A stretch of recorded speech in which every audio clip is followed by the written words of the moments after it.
Hello, cherry viewers. Welcome back to Sandy Home Recipe. Mama kwa baba Sandy Home Recipe. Today the edikan a wo hwe video a na ma we fi so subscribe.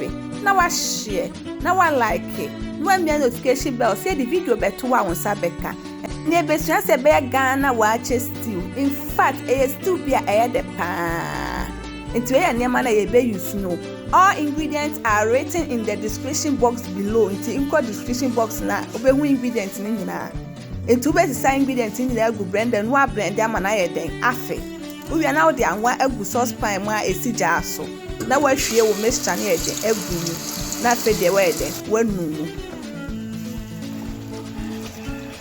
Into the obekọ so aye den enunu amemu aye den achi. Ti we ye den your fish the best season to be use half teaspoon white pepper, half teaspoon fish season, half teaspoon salt, half 1/4 teaspoon garlic powder. Na then what season to be an alcohol for any so no to use your tomato paste no. Na then would you go alcohol so you then no.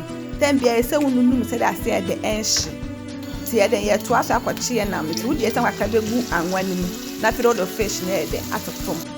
Oh, one walk of your for and now there, when you said I said the ensh. Not to rubber can no fish and also. Poor dry fish powder now there with your good stew.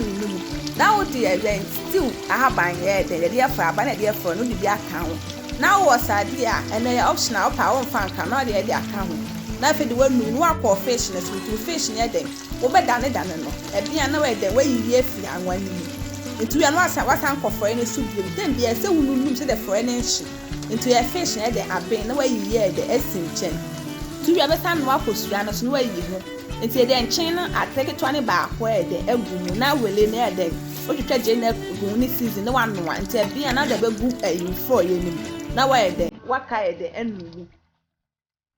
Please, if you are new to our channel, don't forget to subscribe, share, like, and also click the notification bell to get new video we post. Akaka na your friend kwa bin to be say the okoswa the enunu na ochim na kala na ni ne de etesa nti ya fish na de we de gu na okosua na ono no so de aye den e de aka ho nti e den your friend na abia wie nti na de wa serve.